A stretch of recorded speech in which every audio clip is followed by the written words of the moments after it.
Hello friends, welcome back to my channel. ಇವತ್ತಿನ ಈ ವಿಡಿಯೋದಲ್ಲಿ ಮನೆಯಲ್ಲೇ ನೋವಿಲ್ದಿರ ಅಪ್ಪರ್ ಲಿಪ್ನ ಯಾವ ರೀತಿ ಈಸಿಯಾಗಿ ರಿಮೂವ್ ಮಾಡ್ಕೋಬೇಕು ಎಂಬುದನ್ನು ತೋರಿಸ್ಕೊಡ್ತಾ ಇದ್ದೀನಿ.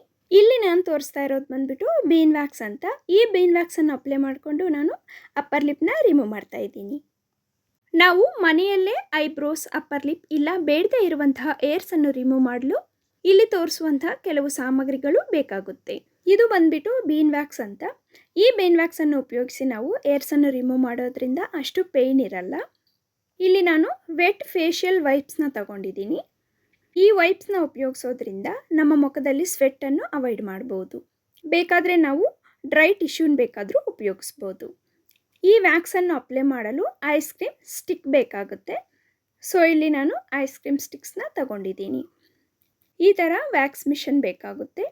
ಇದರಲ್ಲಿ ನಾವು ವ್ಯಾಕ್ಸನ್ನು ಹಾಕಿದ್ರೆ ಹೀಟ್ ಬಂದುಬಿಟ್ಟು ಲಿಕ್ವಿಡ್ ಥರ ಪ್ರಿಪೇರ್ ಆಗುತ್ತೆ. ನಿಮ್ಮ ಹತ್ತಿರ ಈ ರೀತಿ ವ್ಯಾಕ್ಸ್ ಮಿಷನ್ ಅವೈಲಬಲ್ ಇಲ್ಲ ಅಂದರೆ ಡಬಲ್ ಬಾಯ್ಲ್ ಮೆಥಡ್ ಆದರೂ ಉಪಯೋಗಿಸ್ಬೋದು.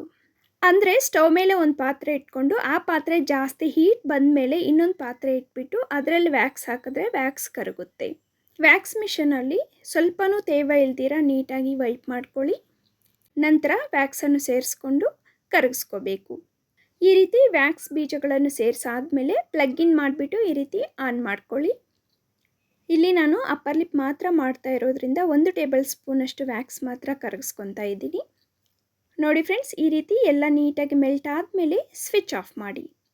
ಈಗ ನಾವು ಫೇಶಿಯಲ್ ವೈಪ್ ತಗೊಂಡ್ಬಿಟ್ಟು ಫೇಸ್ ಎಲ್ಲ ನೀಟಾಗಿ ವೈಪ್ ಮಾಡ್ಕೊಳ್ಳಿ. ಈ ರೀತಿ ಫೇಶಿಯಲ್ ವೈಪ್ಸ್ನ ಉಪಯೋಗಿಸೋದ್ರಿಂದ ವ್ಯಾಕ್ಸ್ ಮಾಡುವಾಗ ಫೇಸಲ್ಲಿ ಸ್ವೆಟ್ ಬರ್ದಿರ ವ್ಯಾಕ್ಸ್ ಮಾಡೋಕ್ಕೆ ಈಸಿ ಆಗುತ್ತೆ. ನಿಮ್ಗೊಂದು ಡೌಟ್ ಬರ್ಬೋದು, ವ್ಯಾಕ್ಸ್ ಮಾಡ್ತಾ ಇರೋದು ಅಪ್ಪರ್ ಲಿಪ್ ಮಾತ್ರ ಅಲ್ಲ, ಫೇಸೆಲ್ಲ ಯಾಕೆ ವೈಪ್ ಮಾಡಬೇಕು ಅಂತ. ಫೇಸ್ನಲ್ಲಿ ನಮಗೆ ಯಾವುದೇ ಜಾಗದಲ್ಲಿ ಸ್ವೆಟ್ ಬಂದರೂ ಸಹ ನಮಗೆ ಮೂಗಿನ ಕೆಳಗಡೆ ಆಟೋಮೆಟಿಕ್ಕಾಗಿ ಸ್ವೆಟ್ ಬರುತ್ತೆ. ಸೊ ನಾವು ಫೇಸೆಲ್ಲ ನೀಟಾಗಿ ವೈಪ್ ಮಾಡ್ಕೋಬೇಕು. ಈಗ ಈ ವ್ಯಾಕ್ಸನ್ನು ಸ್ವಲ್ಪವಾಗಿ ತೆಗೆದುಕೊಂಡು ಅಪ್ಲೈ ಮಾಡ್ಕೋಬೇಕು.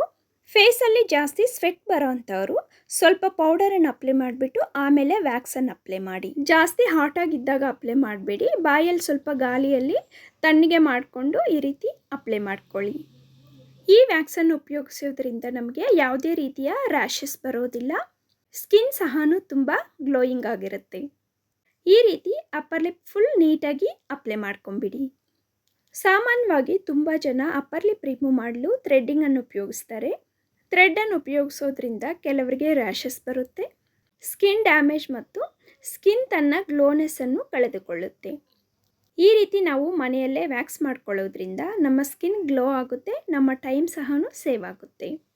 ವ್ಯಾಕ್ಸ್ ನೀಟಾಗಿ ಅಪ್ಲೈ ಮಾಡಾದಮೇಲೆ ವ್ಯಾಕ್ಸ್ ನಾವು ಡ್ರೈ ಆಗೋಕ್ಕೆ ಬಿಡಬೇಕು. ಡ್ರೈ ಆದ ನಂತರ ಹೇರ್ ಆಪೋಸಿಟ್ ಸೈಡಿಂದ ರಿಮೂವ್ ಮಾಡಬೇಕು. ಕೊನೆಯಲ್ಲಿ ಈ ರೀತಿ ಸ್ವಲ್ಪ ಓಪನ್ ಮಾಡಿಕೊಂಡು ತೆಗೆದುಬಿಟ್ರೆ ಸಾಕು ಫ್ರೆಂಡ್ಸ್, ನೀಟಾಗಿ ಬಂದುಬಿಡುತ್ತೆ.